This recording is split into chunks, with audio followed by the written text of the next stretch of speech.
통일에 대한 이기적이지 않은 접근, 해체되어야 할 통일부, 미국과 소련 두 강대국의 이해관계 속에 한반도가 남북으로 분단된 이래 우리 민족은 하나의 민족이므로 하나의 나라에서 살아야 한다는 통일의 당위성을 가지고 남북 통일을 염원해 왔다.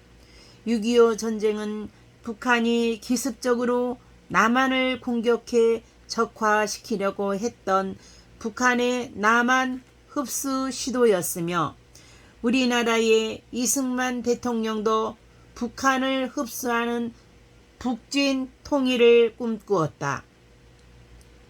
이러한 흡수 통일 기조는 정권이 바뀌면서 변하기도 하였으나 그 밑바닥은 여전히 그대로이다.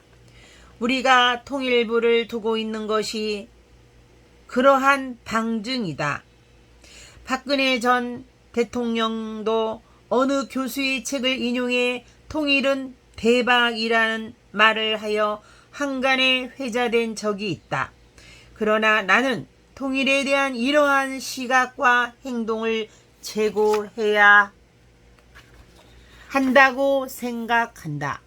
남북의 각기 다른 체제의 정부가 수립된 지 이미 70년이 지나 남북한은 정치, 경제, 사회, 문화 모든 면에서 이질화되었다.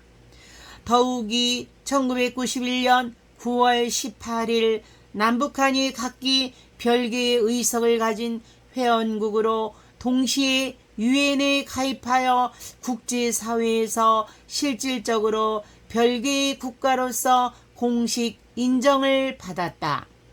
물론 우리 헌법에서는 여전히 북한을 국가로 인정하지 않고 그 영토 역시 우리의 영토로 명시하고 있다. 그러나 국제사회에서 이미 북한을 국가로 인정하고 당시 우리 정부가 여기에 대해 반대를 하지 않은 상황에서 아직도 우리 헌법에 그 조항을 그대로 두고 있는 것은 모순이므로 손질할 필요가 있다. 남한과 북한을 통일하겠다는 목표를 가진 통일부를 그대로 두는 것은 바람직하지 않다. 통일부를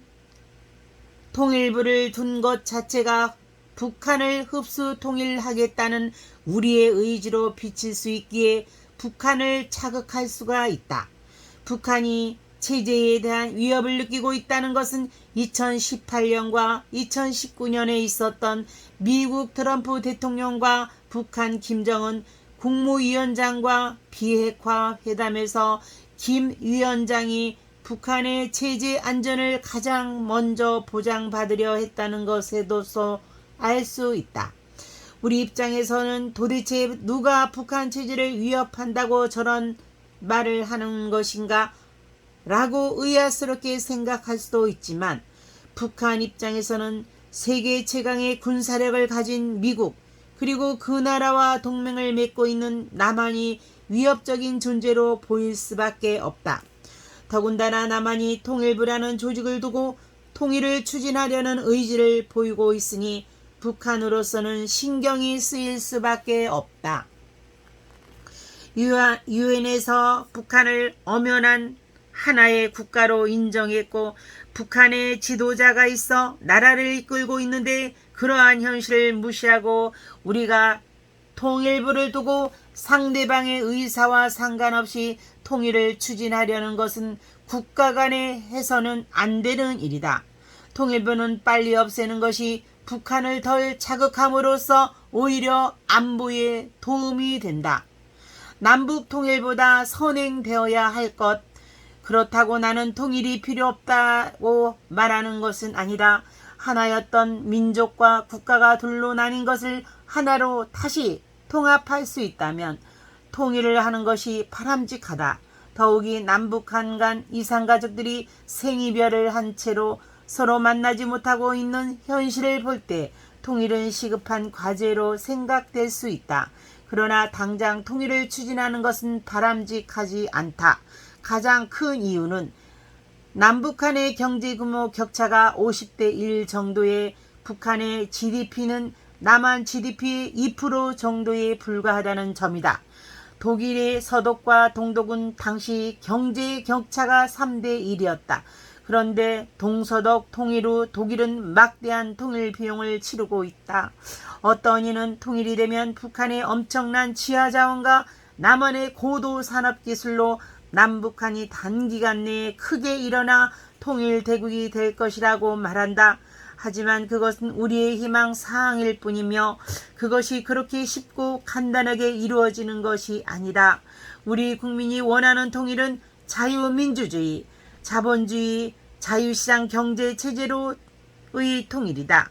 시장 경제체제에서 통일의 경제적 이익은 대부분 특정 기업과 사람들에게 집중될 것이 뻔하다.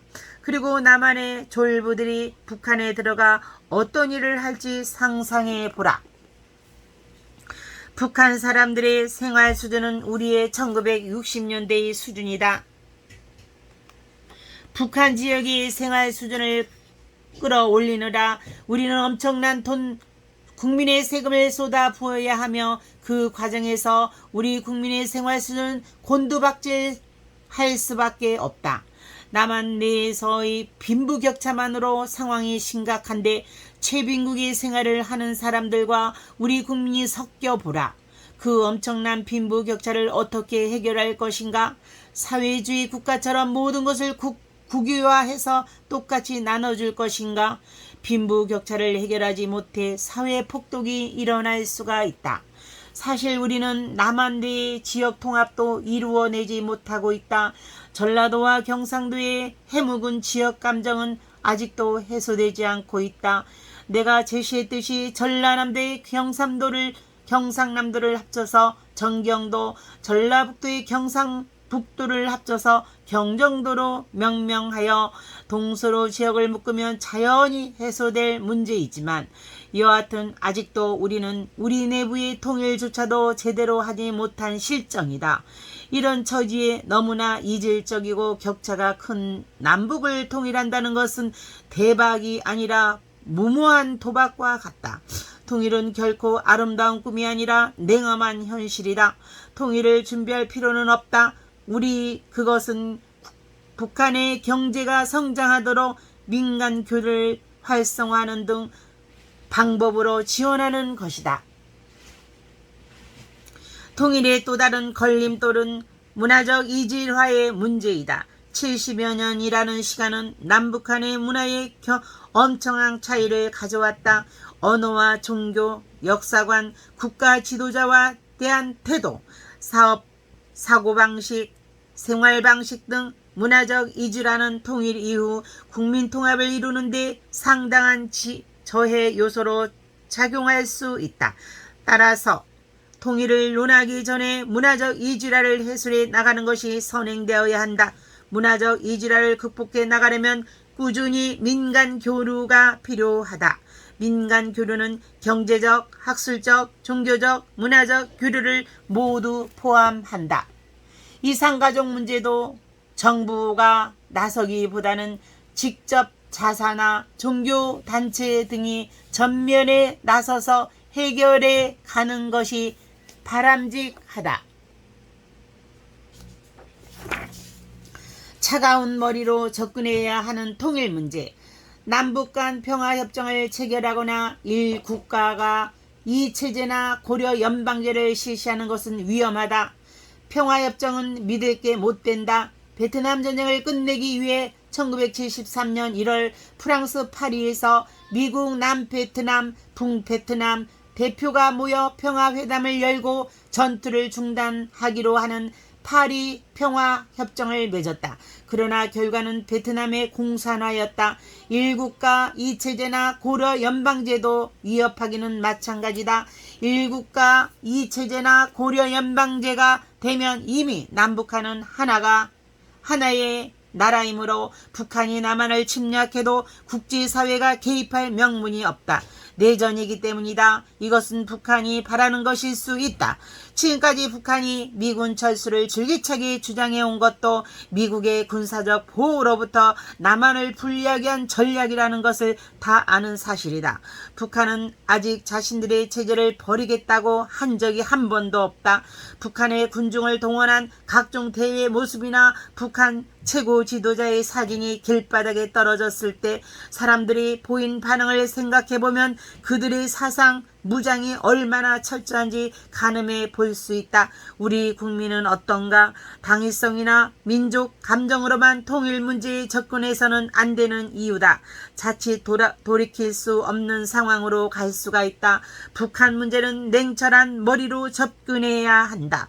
냉철한 머리로 현실적으로 접근해야 하는 것이 통일 문제이다.